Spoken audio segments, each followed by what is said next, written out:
Amen. Purihin ng Diyos na tayo po ay mag-aaral ng kanyang banal na salita at salamat sa Panginoon na tayo marami ngayon. Purihin ng Diyos and welcome back, Brother Robin. Uh, thank the Lord that you're with us again. And God bless you there in the Philippines. Keep you safe. And you're here with us. And salamat din kasama natin si Sister Lovelyn. At sa lahat ng mga kapatid sa Panginoon, purihin ng Diyos na tayo muli ay magkakasama sa dakilang hangarin na tayo mga pakinig kanyang banal na salita at sa masamba sa Espiritu at katotohanan. Bago lahat, tayo po ay manalangin at hinihiling po natin sa ating kapatid na Sister Joby. Mauna sa prayer. Amen. Tayo po'y manalangin, dakilang Diyos na may bigyan at makapangyarihan sa lahat. Maraming pong salamat, Panginoon, sa pangunang pagpapala na ninyo pong pinagkalob sa amin. Salamat, Panginoon, sa muling pagkakataon na ikaw ang aming pong masamba sa Espiritu at katotohanan, Panginoon. Salamat sa iyong presensya. Salamat, Panginoon, sa iyong pag-ibig sa bawat isa sa amin. Tulungan po ninyo, Panginoon, ang iyong pong tinayong alipin. Ikaw, O Diyos, ang siyang magbigay sa kanya ng inspirasyong makalangit, O Diyos, upang yung kalooban lamang, Ama, ang mamutawi sa kanyang bibig. At sa amin po na makikinig, tulungan mo po kami, Panginoon. Bigyan mo po kami, Ama, ng bukas na puso. At ikaw, Diyos, ang siyang kumilos sa aming kalagitnaan upang lahat, Panginoon, ang aming pong maririnig na ipong masalita ay ito po'y tumimo sa aming pong mga puso at maging gabayan namin ito, Ama, sa amin pong paglilingkod sa inyo at sa amin pong paglalakbay sa sanglibutan na ito. Kaya Ama, muli, kahilingan namin ang banal na Espiritu, ang siya pong tumulong sa bawat isa. Ito po aming samot dalangin sa tayong pangalan ng Panginoong Jesus. Amen.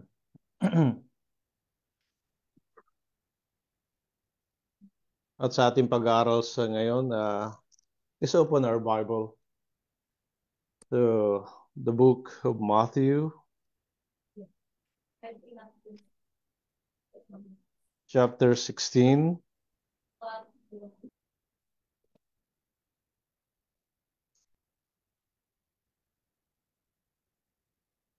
Verse 24. Verse 24 up to verse 27. And said Jesus unto his disciples, if any man will come after me, let him deny himself, take up his cross, and follow me. For whosoever will save his life shall lose it, and whosoever will lose his life for my sake shall find it. For what is a man profited if he shall gain the whole world and lose his own soul? And what shall a man give in exchange for his soul? For the Son of Man shall come in the glory of his Father with his angels, and then he shall reward every man according to his works. Title my thoughts, embodiment of Christian self-denial. Pamagat po, embodiment principles of Christian self-denial. At one of the greatest teaching of our Lord is about practicing self-denial, and the Lord himself not only teach about Christian denial, but he gave an example about self-denial. And titingnan po natin mga kapatid, ano po, na ito'y ipinahayag ng Panginoon bago siya mamatay sa krus. Pag titignan mo yung verses dito sa umpisa dito sa verse 21, sabi rito, from that time forth began Jesus to show unto his disciples how that he must go into Jerusalem, suffer many things of the elders and chief priests and scribes, and be killed and be raised again the third day. So, yun po ang sinabi ng Panginoon sa mga apostol na ito ang mangyayari sa Kanya. At yung self-denial na yan, na binigyan ng halimbawa, mga kapatid, para masunod yung kalooban ng Diyos Ama. It's about full obedience of God's will. But showing that life of denial, not as a God, as a man. So, yung human factor ng ating Panginoon ang siyang ginamit dito. At tanda natin mga kapatid, yung sa 3 years, for the 3 years ministry of the Lord, he preached the gospel, but then he was opposed by the Pharisees and the Jews, and there's a persecution because when you teach the truth, you preach the gospel of truth, there will be an opposition. And tinreach niya yung persecution, suffering, at siyempre yung death. But hindi lang yun yung pinreach niya, hindi lang yung tinuro niya, pati yung way of fasting, prayer, nakasali dun sa self-denial. At ito ay isang naging kaparaanan, ano po mga kapatid, na sa ministry ng ating Panginoon, ito nagbigay ng victory. At ito ang itinuro niya sa kanya man disipulo. At tanda natin mga kapatid, pag pinag-aralan natin yung Christian self-denial, this is a very important aspect of Christian life because it involves the willingness to renounce one's own desire and interest for the sake of God's glory. It's a willingness to deny one's positions or status in order to grow in holiness and commitment to God, to become more like Christ in holiness and obedience. Mga kapatid, napakagandang mga kahulugan yun. That's and Christ give us that encouragement and motivation because for some, and I think it's a majority, that people have a hard time understanding about the principles or the teaching of self-denial. But Christ give us that motivation to exercise self-denial. He commanded himself. Dahil sabi rito sa verse 24 nating nabasa, that if anyone will come after me, let him deny himself. So it's a command. And as I mentioned before, that's commanded to all people who want to become followers of Christ, who want to become a disciples of Christ, irrespective you're rich or poor, you're young or old, you're learned or unlearned. If you're willing to follow Christ, give that choice and option to deny yourself. But in order to exercise self-denial, he also gives that grace to practice or exercise self-denial. Because without God's grace, you cannot do it. I will explain that to you later on. Gives grace to fulfill That's self-denial. And we have also the examples, not only of Christ, but the saints who were saints of all ages, who went ahead before us, who died, that they exercised also self-denial. And it's also a God's requirement as a foundation of our spiritual life and a foundation for our relationship to God.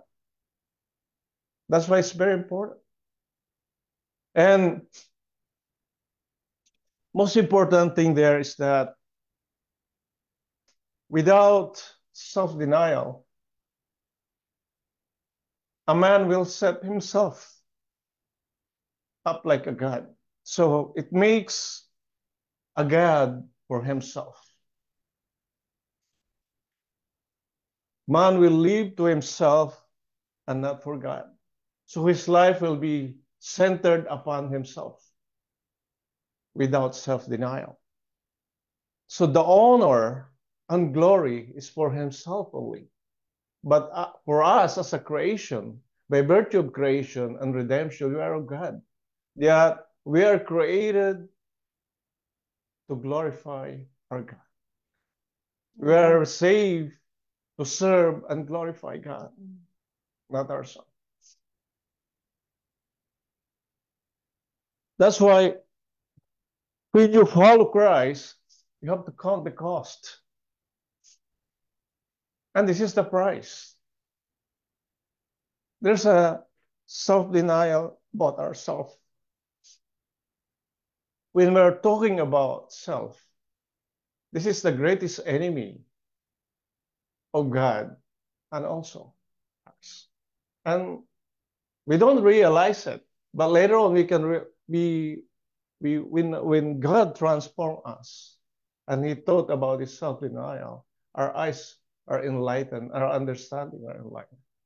So you see, there are some 5 ways of self. If we have to mention it, the first one is a sinful self. So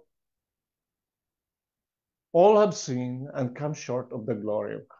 So all of us are sinners. But for those who become a Christian, we have to deny that sinful life because God saved us by His grace. And by faith, we receive that justification of our sins. So that's the first one there. So the moment you receive that grace of salvation, that new life will start and we can exercise self-denial. So that's the first one. That's why a Christian doesn't sin anymore. Because you're already saved from sin. And that's the first lesson in the Bible that Christ said, go and sin no more. Amen.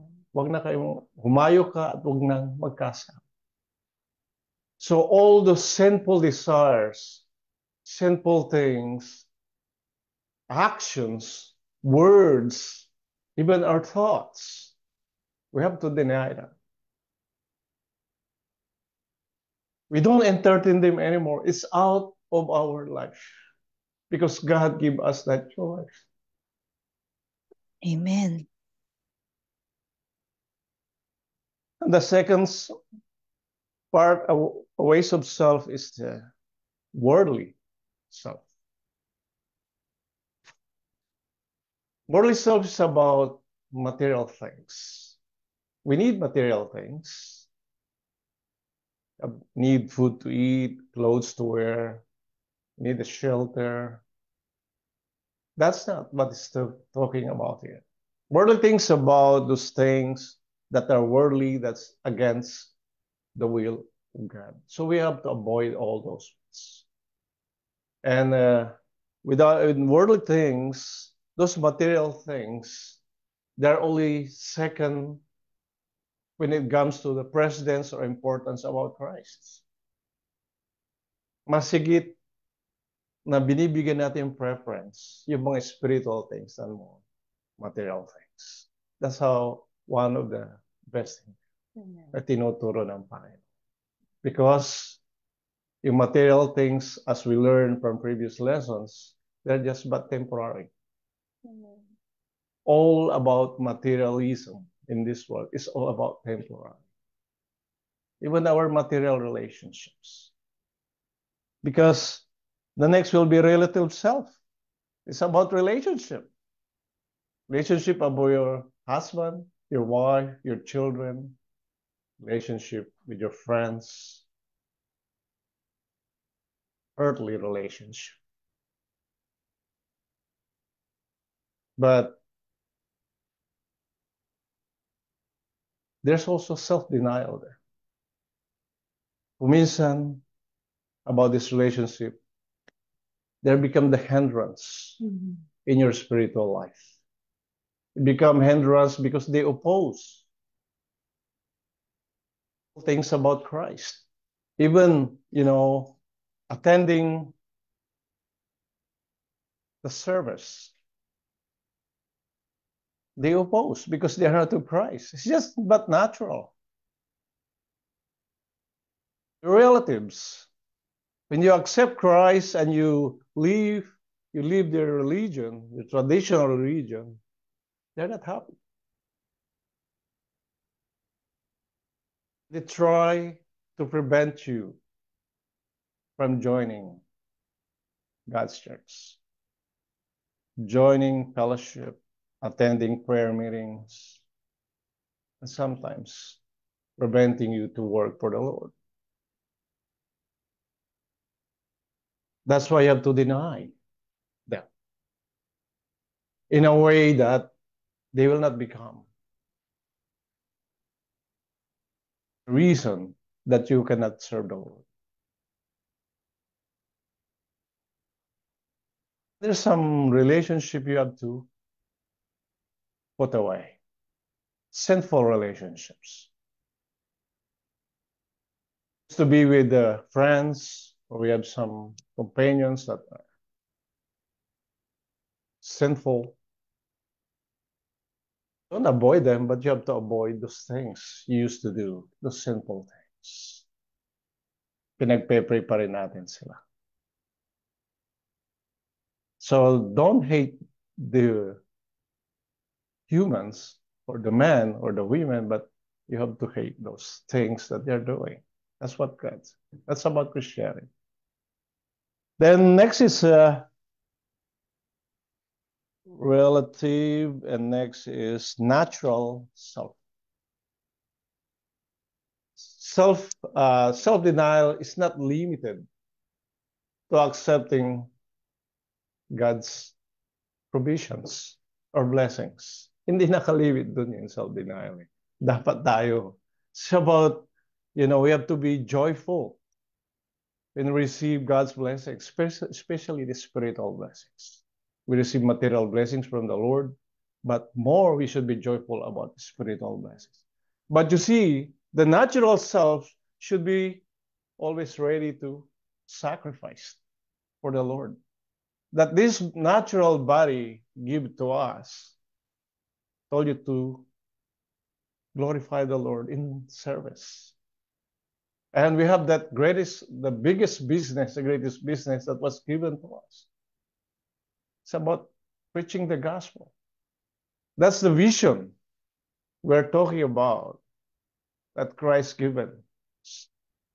That not only we are saved, but we are to serve and preach the gospel. We have to share the gospel to all people. Not only share the gospel, but we have to live the gospel. It's what the Lord has taught us. We have to live according to the norms of the gospel. That's an embodiment of self-denial. And then we have to focus also on the carnal self. After you get saved, and they still have some carnality left, we have to focus more on that. with the self-denial. Because, you see, there are two worlds, the material world and the spiritual world. And then sometimes you have to weigh, you have the balances, you have to count the cost. Titignan mo yan, the best the world has to offer and what the spiritual world is, the kingdom of God has the best has to offer. You have the choice. God is giving you that choice to choose the best. That's why in verse 24, he's got so many details and messages about this when you expound it, that Jesus said unto his disciples, if any man, there's always condition. If any man will come after me, let him deny himself and take up his cross and follow me. Actually, not only Christ mentioned about self-denial, there are two doctrines was mentioned here. The doctrine of self-denial and cross-bearing, taking up the cross. Now, before we proceed to all this one, I just have to discuss to you about taking up cross. Yeah.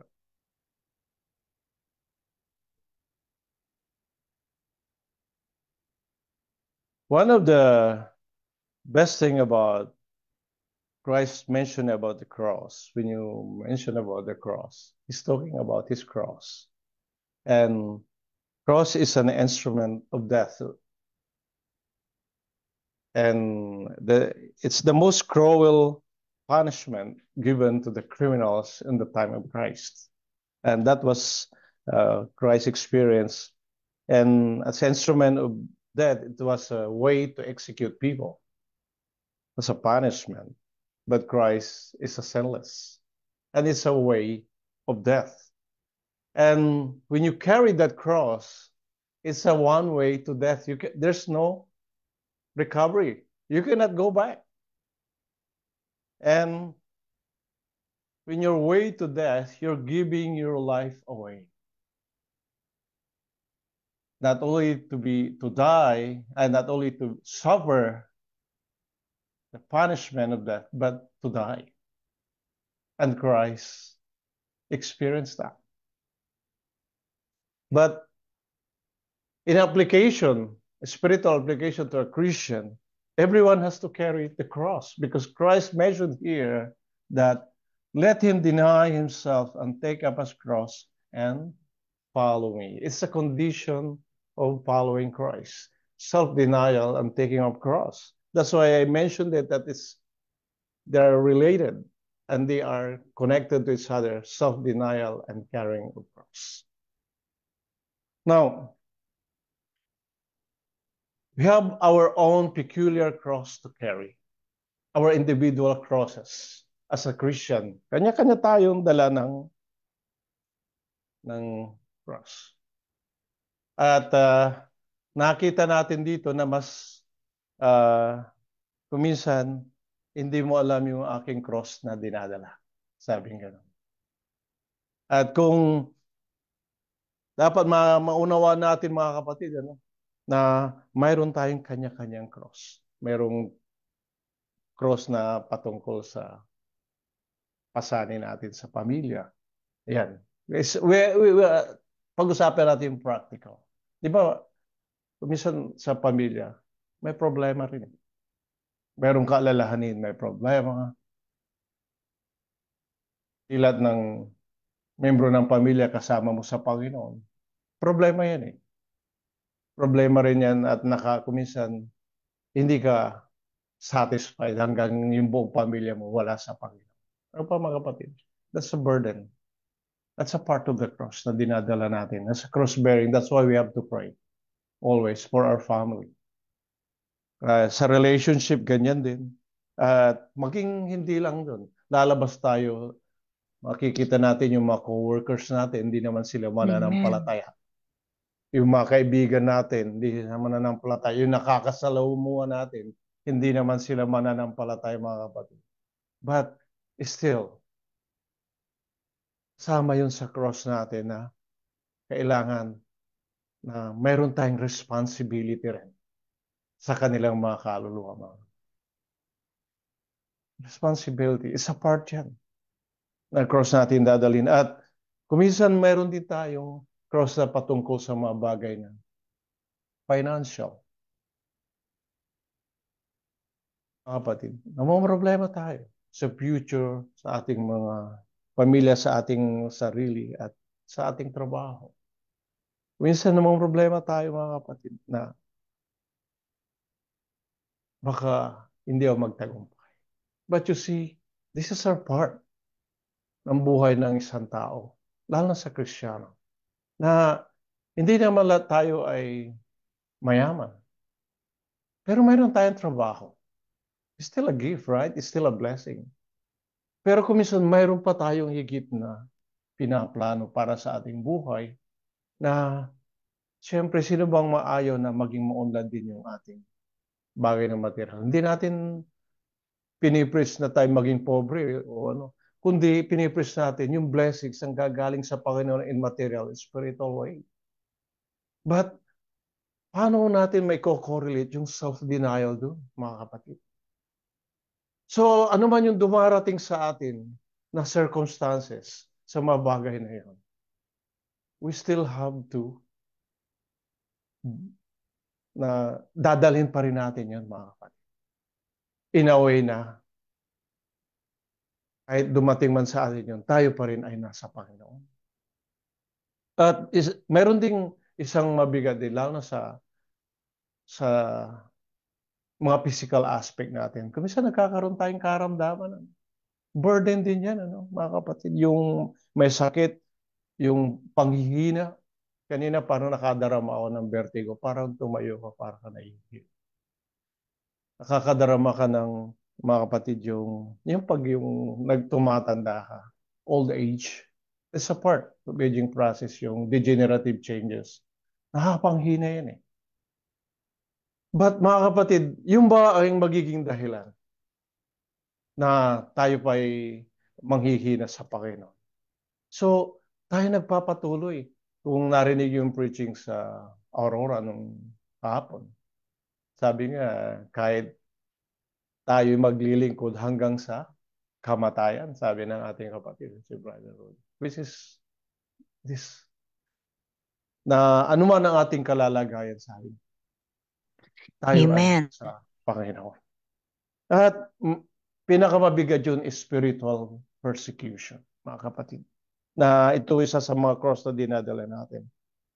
Merong persecution. Merong opposition ng gagaling.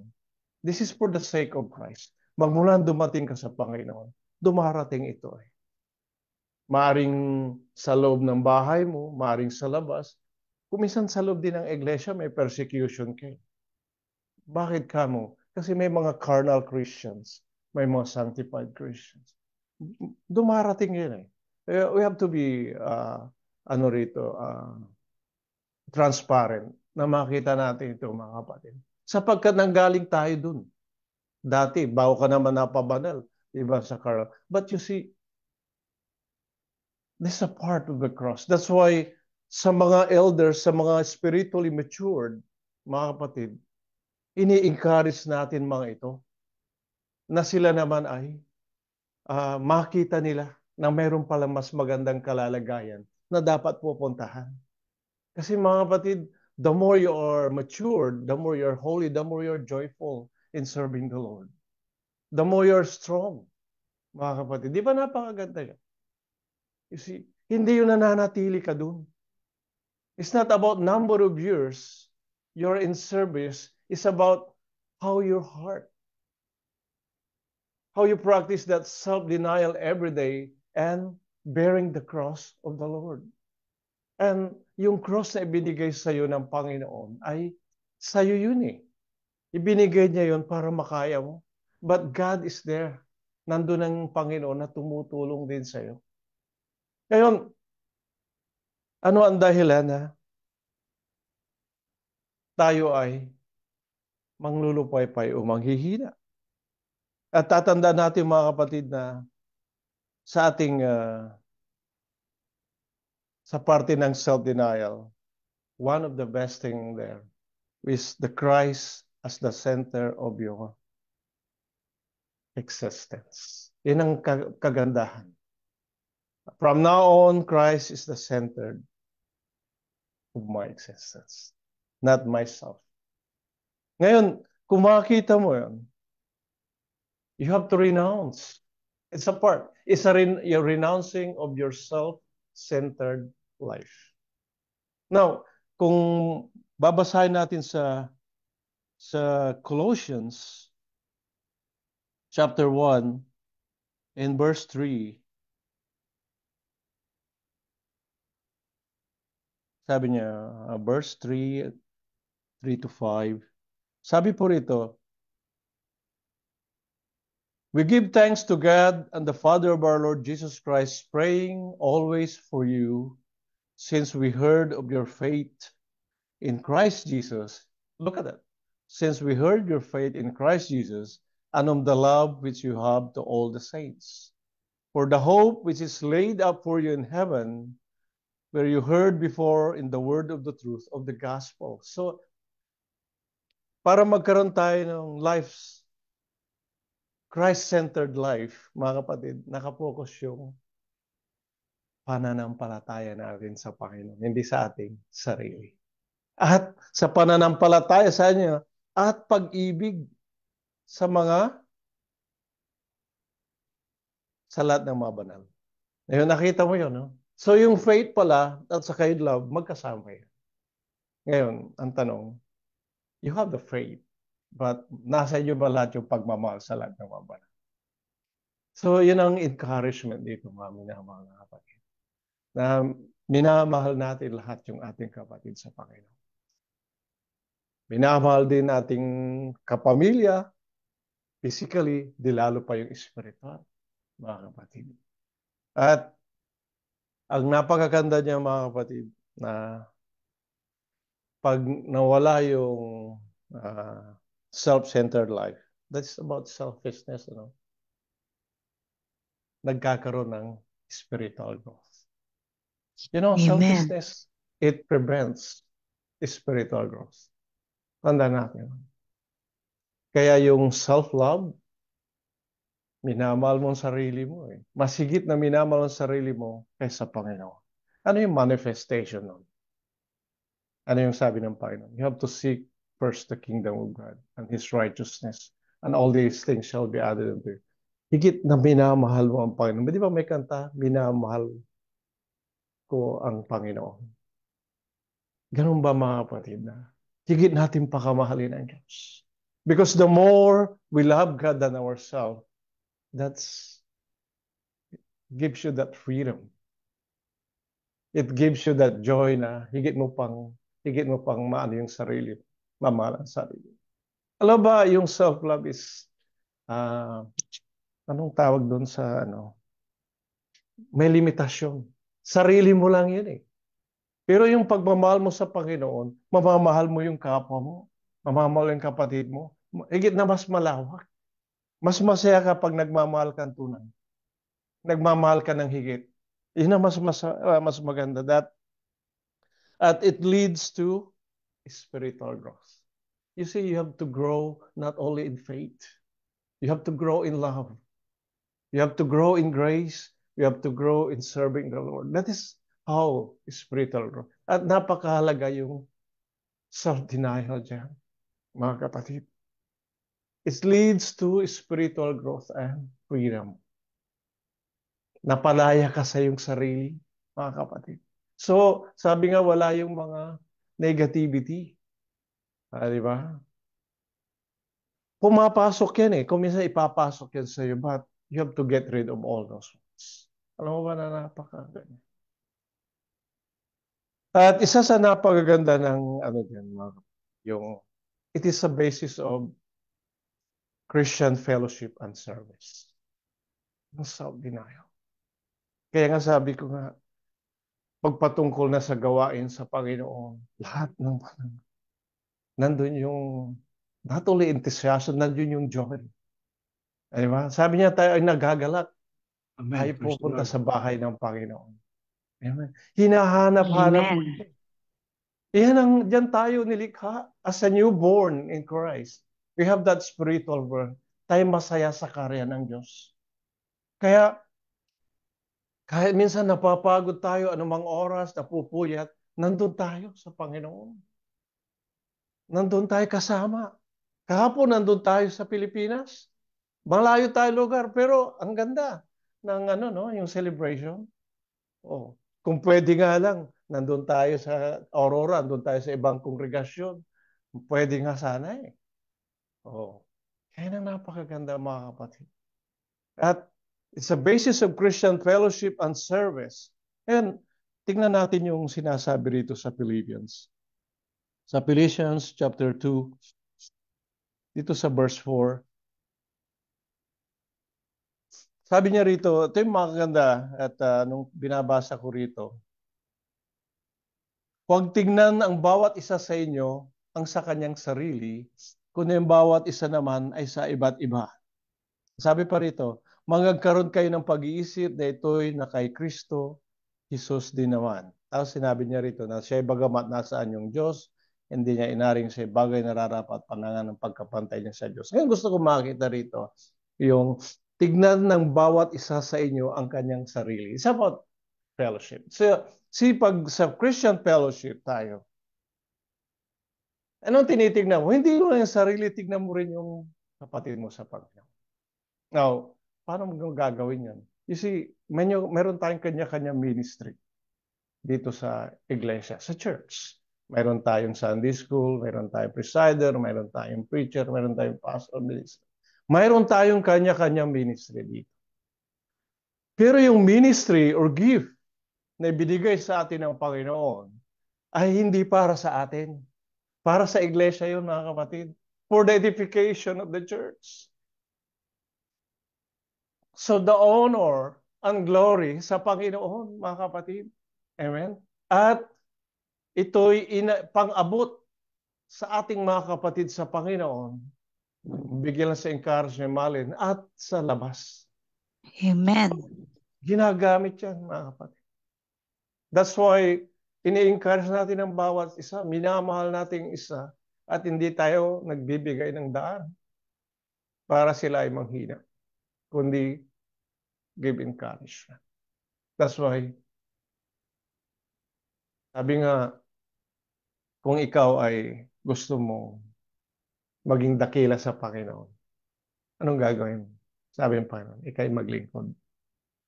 Magpakumbaba. It's about humility. Maring sa ibang organization, mataas ang tingin sa ministro, sa pastor.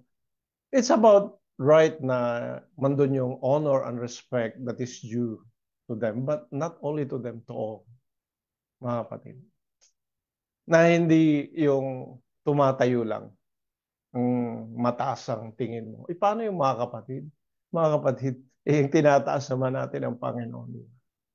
That's you have to give their honor and reverence. But unang-una nagagaling sa atin yan. It's an individual sa atin. At mga kapatid,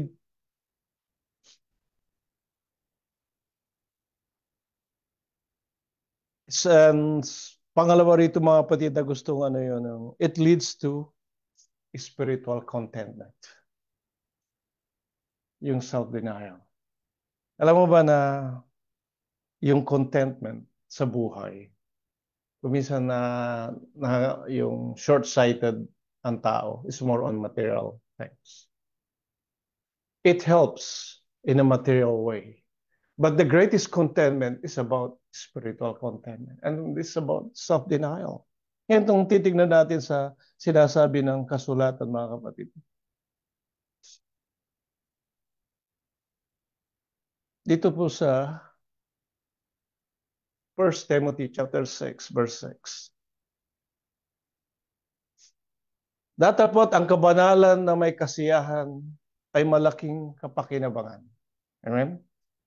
Sapagkat wala tayong dinalang anuman sa sanlibutan, wala rin naman tayo may lalabas na anuman. Ngunit kung tayo magpagkain at pananamit, masisiyan na tayo doon. And tingnan mo ito sa uh, sa sinasabi niya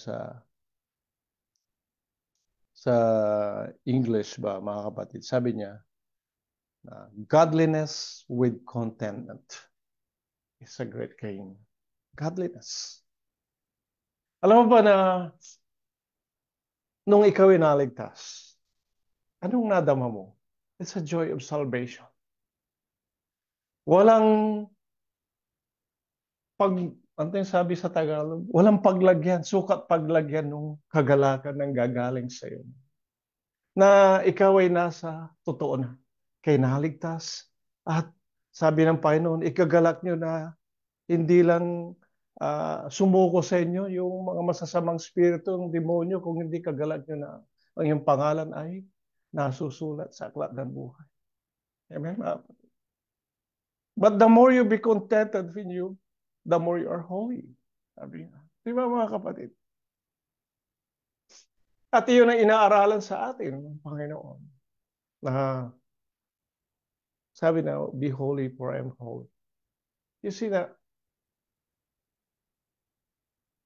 palagi nating maalala na without holiness, without peace and holiness, no one can see them. And that godliness with contentment is great gain.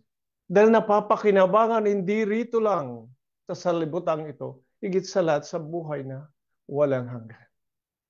And yung buhay ng isang Kristiyano,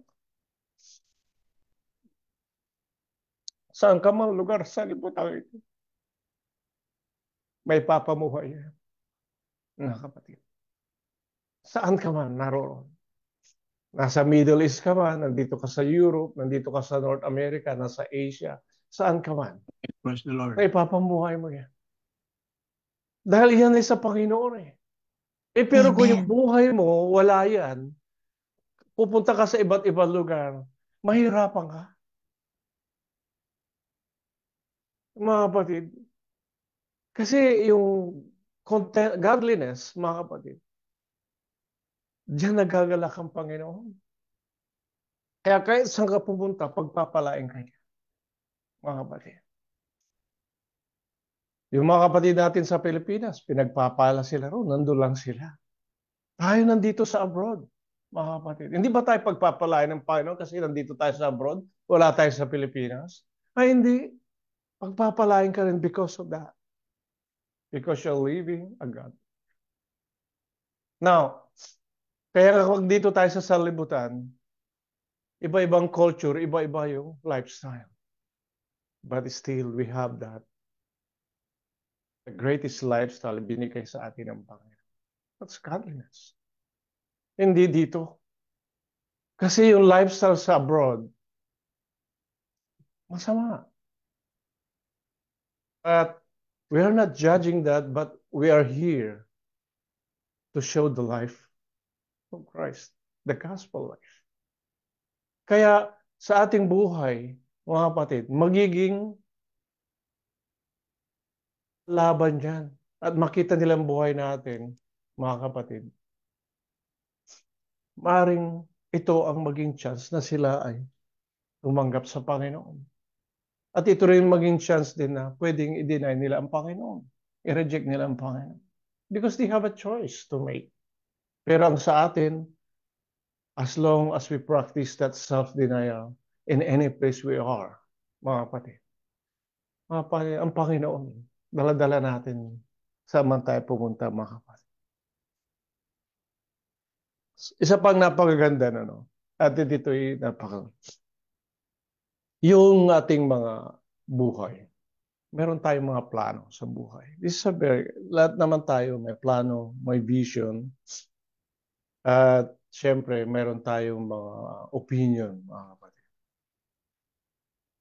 We have to depend, mga kapatid, according to the will of God. Kasi most of the time, we are swayed by our own interest, self-interest. Tatanda natin. At bakit natin ito sasabi? Because dati tayo nandun eh. Palagi tayo nagde-decide sa ating sarili. But you see, when when your reasoning, your plans, your life is swayed according to the will of God, according to that conscience. Anyway, binigyan ka ng conscience. Maalaman mo yung mabuti, ito bang kalooban ng Diyos. This is a part of self-denial. You have to deny your own self-interest. Ito ba ang aking decision? Ito ba ay ayon sa kalooban ng Diyos? Then we have, kung mayroon tayong kakulangan dyan, nandito yung Bible, the Word of God. Mga kapatid, ito kaya binigay ng Panginoon yun. At meron tayong mga kapatid, meron tayong mga elders na tutulungan tayo with our own right decision, mga kapatid. And kuminsan mahirap kalabanin yung sarili mong interest as compared to the will of God. But it takes about faith. You have to accept it. Sometimes it's hard.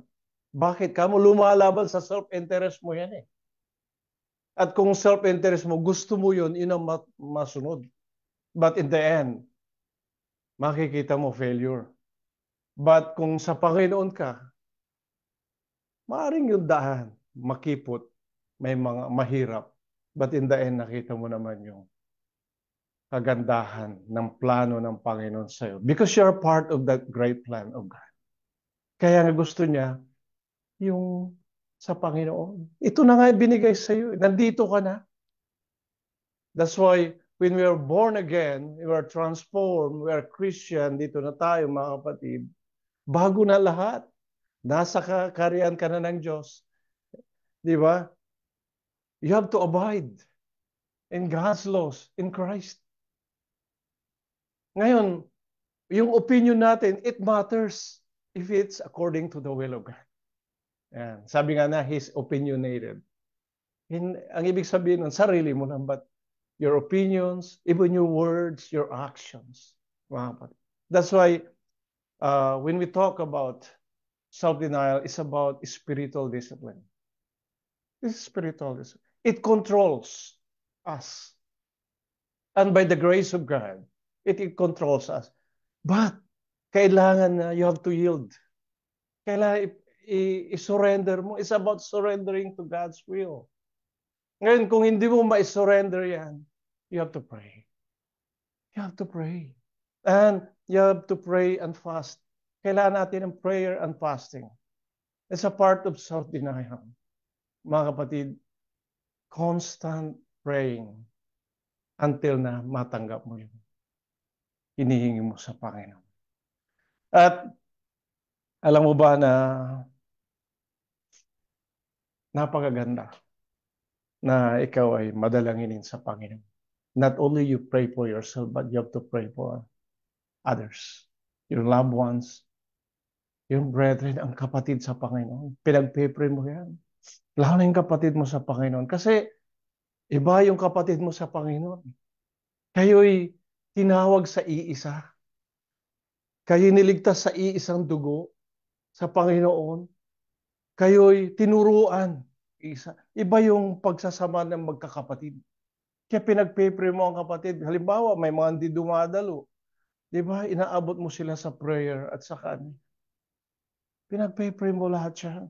Yung mga kapatid natin sa Philippines pinagpe-pray tayo. Hindi naman lahat tayo kilala. Hindi naman natin lahat sila kilala. But in the spirit, yung masabi mo lang lahat ng aking kapatid sa Panginoon, idinadalangin ko. Di ba napakaganda yun? Kasi hindi mo namang literally isa-isahin yan. Kung 1,000 yan, di busang oras mo, pero ang Panginoon kilala. At nakikilala ng Diyos ang iyong puso mo. Right, sir. Di ba? Isang manifestation of the greatest love when you pray for somebody else, not only for yourself. Nagbibigay ka ng panahon. Ang oras ay dalangin yung kapwa. Lalo na yung gawain. Iglesia. Dinadalangin mo yung bawat tumatayo. Pinagpe-pray mo yan. Mga nagsa-Sunday school, mga nagpe-preside, yung may mga kapatid natin, may outreach sa ministry. Pinagpe-pray natin yan. May pangailangan ng iglesia. Pinagpe-pray natin yan. Maraming pangailangan, iglesia. Materially, financially, spiritually. Kailangan yun. Ngayon, kung ang Panginoon masusunod, mayaman ang Panginoon, ibubuhos lang niya. But alam mo bakit hindi niya binubuhos yun? Kasi yun ang gusto niya makita sa kanyang mga anak. That's why we are in the kingdom. To pray for each other. Yeah, di ba? Kaya dinadalangin natin. Ngayon, fasting. Bakit tayo nagfa-fast? Yung fasting na hindi tayo kakain ng pagkain o iinom. That's a part, but it's a sacrifice. It's a form of love and service too. At yun ay napag-aaralan natin na ito yung nagbibigay ng katugunan sa prayer at katagumpayan, victory. Kaya pinagfa-fast natin ang ating sarili, para sa ating sarili, sa kamag-anakan, pinagpe-pray natin yung mga pinapayagan ng salita ng Diyos. Marami pa tayong kamag-anak, mahal sa buhay na hindi pa nakita. Pinagpe-pray natin yung bawat kapatid natin sa Panginoon. At higit sa lahat, mga kapatid, titignan natin na, alam mo ba, napakahalaga ng fasting. May mga dinadalangin din natin may karamdaman. Mga kapatid. At yung fasting na napakahalaga dun, yung hindi tayo magkasala. Mga kapatid, hindi tayo magkasala. Yun talagang dun. Isang napakahalaga. Nagpapasing ka nga naman, pero may problema yung puso mo, di ba? Hindi maawat. You see, that's why every time na tayo tatayo, every time tayo mangangaral, kahit mag-aral tayo, dinudulog natin ating sarili. Every time we talk to God. You know that? When you pray to God, you study, mag-meditate ka, nasa paanan ka ng trono ng Diyos. Tatandaan mo yan. At isipin mo, nakaharap sa iyo yan, Panginoon. Hindi lang sa isip, talagang madarama mo yung presence niya. Di ba? And who are we? Kailangan natin nilalapit ang ating sarili. Kilala tayo ng Panginoon.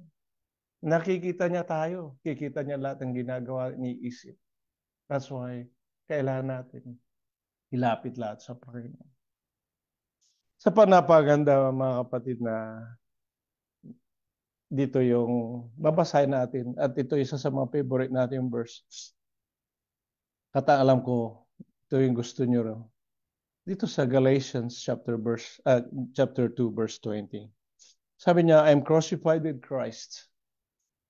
Nevertheless, I live, yet not, but Christ liveth in me. And the life which now I live in the flesh, I live by the faith of the Son of God, who loved me and gave Himself for me. At sa Tagalog, sabi nga niya dito, ako'y napako sa krus na kasama ni Kristo.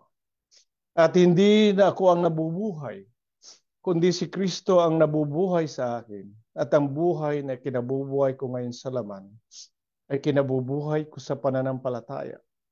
Ang pananampalataya ito ay sa anak ng Diyos na sa akin ay umibig at ibinigay ang kanyang sarili dahil sa akin. Isang napakagandang verse. Ito yung kahulugan ng isang self-denial. Sabi niya, ako'y napako sa krus na kasama ni Kristo. Nung pinako sa krus ang ating Panginoon dahil sa ating mga kasalanan. But hindi lang yung committed sin, pati lahat ng uri ng kasalanan. So ito'y patotoo ni Pablo. At hindi na ako ang nabubuhay, kundi si Kristo ang nabubuhay sa akin. Nung napako sa krus, ang lahat ng kasalanan, tayo mga Kristiyano, kasama na tayong napako doon. It means not literally, but spiritual. So lahat ng ating mga kasalanan kasama na pa ako doon. So mayroong kaparaanan yung way doon na tayo ay lahat hindi lang mapatawad kundi malinis. Mga kapatid, ito'y patotoo ng lubos na napabanal. Amen? Sabi niya, si Kristo na ang nabubuhay sa akin. Christ liveth in me. Sinabi ba ni Pablo na myself is living in me? Hindi si Christ. Kung titignan mo yung kalalagayan ni Pablo as a Pharisee, di ba? Mataas ang katungkulan niya sa religion niya. At the same time, tapat siya sa religion niya. Pero nabago lahat yun nung natanggap niya ang Panginoon. At nagpakumbaba siya. Sabi niya, hindi ako karapat-dapat dahil pinag-uusig ko ang iglesia. Pero hindi siya naging huli. Sabi niya, hindi naman ako naging huli. Hindi sa pagmamayabang yun, kung hindi sa kapurihan sa Panginoon. At kaya itong sinabi niya, na ang buhay na ikinabubuhay ko ngayon sa laman. Ikinabubuhay ko para ng palataya. Amen. So, hindi lang tayong, sabi ko palagi, nandito tayo sa abroad. Salamat sa Panginoon, tayo pinagpapala materially. But you see, we don't live by the flesh, but according to the faith. Nabubuhay tayo sa Panginoon. Because we know, alam natin na ito'y temporary lahat, mga kapatid. At tayo, mga kapatid, ay parating palapit ng palapit doon sa Judgment Day. Palapit na tayong palapit. Ating edad, palapit ng palapit din sa hukay, sa kamatayan. So, it's about time na tayo mabuhay sa Panginoon. Alam natin tayo, pero it takes commitment and full surrender to the will of God. Yan ang isang kahulugan ng pananampalataya. Na hindi lang maniwala ka, makinig salita ng Diyos, but you have to commit yourself to the Lord. Ito'y sa anak ng Diyos na sa akin ay umibig. See, it's about God's love. Sabi ng Panginoon kay Pedro, tinanong niya, mahal mo ba ako? Pedro, mahal mo ba ako kaysa mga ito? Mga kapatid, ba't tinatanong ng Panginoon yun, si Pedro? At ilagay natin sa ating sarili, mahal mo ba ako? Lagyan niyo yung pangalan niyo dun sa, mahal mo ba ako kaysa dito sa buhay mo sa abroad? Mahal mo ba ako kaysa yung trabaho? Mahal mo ba ako kaysa, maraming dahilan siya. Anong sagot mo? Mahal kita sa Panginoon. Nakikita kasi ng Panginoon, nung nangyari kay Pedro, una sa kanya yung self-love. At sa atin ganun din eh. But as a part of the teaching of self-denial, sabi niya, we need that love from the Lord. We have to give up our self-love, but we need the love that was shed abroad to our hearts through the Holy Spirit. That's why kinakailangan sa atin yun, na mapuspos tayo ng pag-ibig ng Diyos. Amen? Na siyang umibig sa akin. Ibinigay ang kanyang sarili. Binigay niya ang kanyang sarili sa atin dahil sa pag-ibig. Ibinigay niya lahat, pati kanyang kaharian. Isipin mo, out of, sabi ko palagi na more than almost 8 billion people in the world. Isa tayo sa tinawag na pili. Tayo tinawag na sa buhay ng self-denial. At mga kapatid, di ba na akala natin mahirap. Totoo, mahirap. Meron din kahirapan. But, mga kapatid, kung titignan mo yung buhay ng ating mga kapatid sa Panginoon, yung mga nauna sa atin, magmula sa mga apostol, hanggang sa ngayon, may namatay tayong kapatiran lately. Bakit sila naglingkod hanggang sa kamatayan? Ultimong kanilang buhay, ibinwis nila. Ibinigay lahat sa Panginoon. Sapagkat sila ay nabuhay sa pag-ibig ng Diyos. Minahal nila ang Diyos. Sabi nga sa Biblia, hindi nila minahal ang kanilang buhay hanggang sa kamatayan. Mas higit nila minahal ang Panginoon. You see, yung katawang minamahal ito, yung physical, gaano man kaganda yan, gaano man kalakas, gaano man marunong yan. Iiwanan mo lahat yan eh. Magiging pagkain lang sa lupa yan. Pero yung kaluluwa natin, yun ang papunta sa Panginoon. Yun ang babalik dyan. Alam natin yung mga kapatid. At ito mga bagay na ito, ay hindi lang basta natin pinag-aaralan. na ito'y maunawa natin, mailagay sa ating puso at maipamuhay natin. Sapagkat ito ang nararapat. Kung hindi makita sa atin yung manifestation of self-denial, sabi nga niya, paano tayo magiging lingkod ng Panginoon? Tandaan natin ang ating Panginoon siyang nauna. Siya nagbigay halimbawa ng self-denial. At anong una nakita natin doon, yung humility.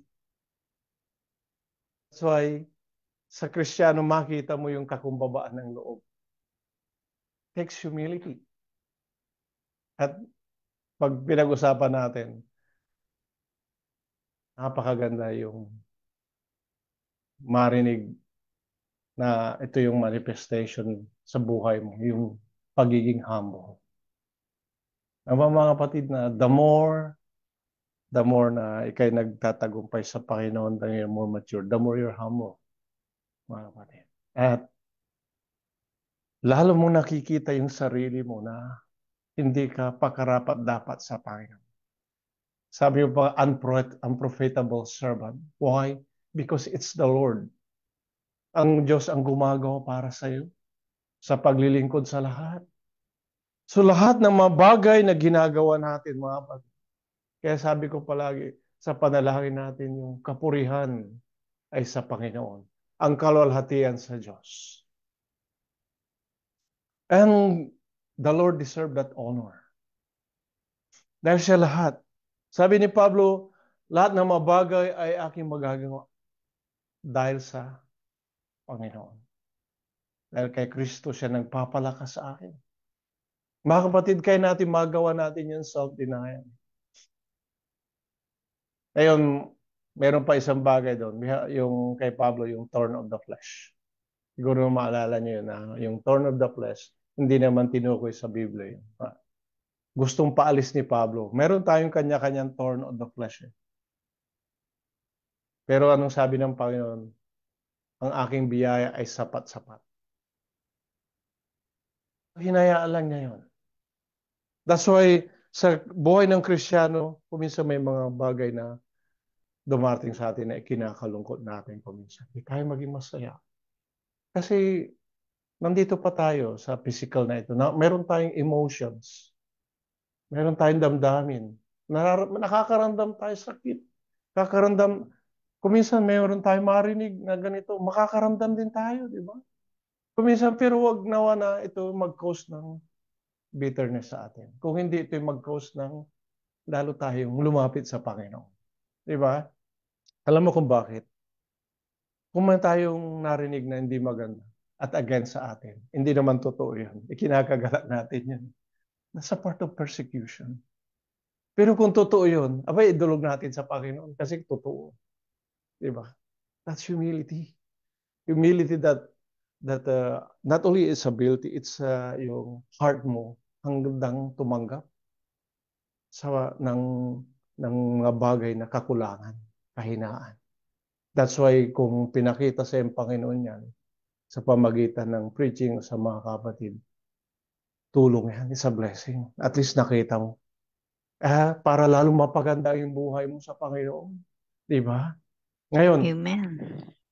sa ating ministry, marami tayong kulang.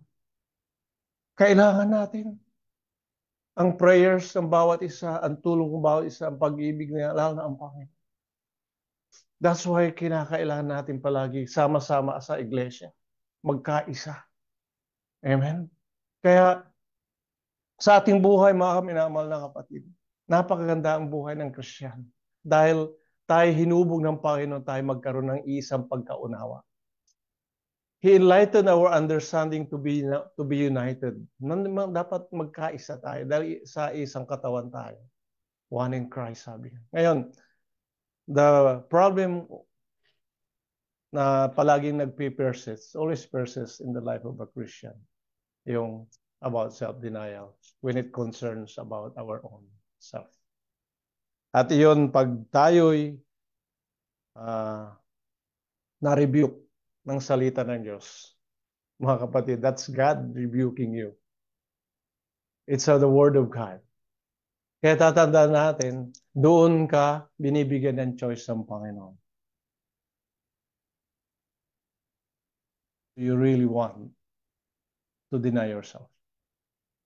So, ngayon, kuminsan ang kahulugan ng self-denial sa iba, yung iba, mayroong party lang na hindi gagawin. But, yung self-denial at saka denying of self, mayroong deeper meaning. Yung denying of self is a complete surrender to the will of God. It's a complete commitment. Kaya tatandaan natin mga kapatid na this is our life. And self-denial is not only today. It's a daily. Magpapatuloy yan, mga kapatid, hanggang sa katapos-tapusan ng ating buhay. Amen? At bilang panghuli, mga kapatid, aking babasahin sa verse 27 ng ating binasa. Sapagkat ang anak ng tao ay pariritong nasa kalwalhatian ng kanyang ama, nakasama ang kanyang mga anghel. Kung magkagayoy, bibigyan ang bawat tao ayon sa kanyang magawa. So makita natin dito yung binigay mismo ng ating Panginoon ito na yung kanyang pagparito. Panginoon kasama lang ng kanyang anghel. Darating yan kasi sinabi mismo ng Panginoon. Darating at darating. At sabi niya rito, at kung magkagayoy, bibigyan ng bawat tao ayon sa kanyang magawa.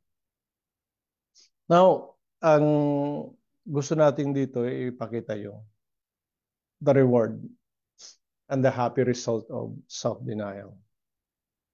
Ito yung ano rito na alam mo ba na sa self-denial, meron siyang rewards. Not only in this world, but lalo na sa pagdating ng Panginoon. Narinig naman natin yung principles ng self-denial na ating na-discuss na ito'y nagbubunga ng katagumpay natin spiritual. It's a fulfilled life. It's a crucified life. It's life that glorifies Christ. Life that love the Lord, love the brethren. So, andun lahat yung because of the self-denial. But then, itong isa rito, mga kapatid, na yung rewards at yung joy dyan, hindi lang dito sa libutan, lalo na sa pagdating ng ating Panginoon. Kaya sabi palagi ni Pablo is to live is Christ, that is living a self-denial, and to die is gain. Mga kapatid, na kayo ba'y naniniwala doon? Sapagkat yun lamang ng self-denial, pinamuhay self-denial, ito ang makakapasok sa karya ng Diyos. Alam mo, it's safe to say, it is very safe to say, because you have to deny sinfulness. You have to deny worldliness, lustful desires. You have to deny yourself. Ang daming inaano ron Kaya ito yun. At sabi ng Panginoon, at kung bibigyan ng bawat tao ayon sa kanyang magawa. Kung ano yung itinanim mo, siya yung aanihin. So when you live that life of self-denial, yun ang bunga. Ang bibigyan ng Panginoon naman, buhay na walang hanggan. You see, kumakanta ka ng I got joy, peace, and love. Di ba? Kumakanta ka. Kinanta natin kanina, I'd rather have Jesus. So, tapos yung mga ibang kinakanta natin na isa sa favorite natin, yung higher ground. Lahat yun, di ba? Nandun lahat yung message doon. But you see, all these things, mga kapatid, hindi magkakaroon ng kabuluhan yan kung walang self-denial. Naunawan niyo yung mga kapatid. Pagkano ka magkakaroon ng paano ka I got joy, peace, and love kung wala kang self-denial? Kulang yun So, mga kapatid, tatandaan natin. As an encouragement to me and to all of you, as a iglesia, as a whole, na nawa, isipin natin palagi. At kung may mga bagay na kailangan pa natin na ilapit sa Panginoon, bukas palagi. ang trono ng Panginoon, na tayo ay bibigyan niya ng ating nais. Kaya mga kapatid, sa oras na ito, sa pagtatapos ng ating pag-aaral ay nanyang tayo lahat ay tumayo at tayo mananalangin. At habang tayo nananalangin, saliksikin niyo ang iyong mga sarili, ating mga sarili, kung meron tayong ibig ilapit sa Panginoon. Sapagkat ibig ng Diyos na pagpalain tayo sa mga oras na ito. Tayo manalangin. Manaming Diyos na Panginoon sa lahat, maraming salamat, Panginoon, sa iyong mabanal na salita na aming narinig. Paano pinangaral mo, Panginoon, mahigit 2,000 na nakakaraan patungkol sa pagtanggi sa sarili. Panginoon, meron kang dakilang hangarin na pinangaral mo ito sapagkat ibig mo, Amang Diyos, na kung sino man ay ibig sumunod sa iyo, paano ng kanyang sarili at pasanin ang kanyang krus. Amang banal, oras na ito, Panginoon, hindi namin dinadalangin na sugo mo yung presensya sa Espiritu Santo sa aming sa aming kalagitnaan.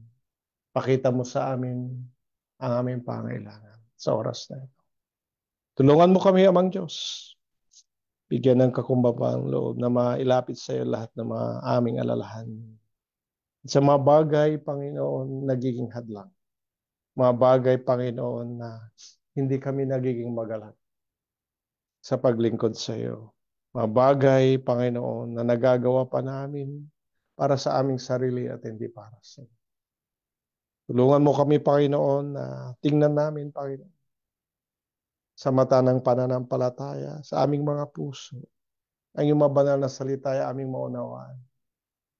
At higit din namin maunawaan ang aming sarili. Tulungan mo kami, Panginoon, pasaganahin mong biyaya at pagpapala. Bigyan mo kakumbabaan ng puso, Panginoon, at nakikita mo ang pangailangan ng iyong mga anak sa oras na ito. Ngunit di kayo nalulugod, Amang Diyos, may pagkaloob ang mga bagay na magagaling. Ang aming pangailangan ay maliliit. Mayroong malalaki, may dakila. Amin nilalapit sa iyo sapagkat walang imposible. Kaya habang aming pinapatugtog ang awit ng panawagan, Panginoon, tulungan mo kami na makalapit sa iyo. In Jesus' name I pray.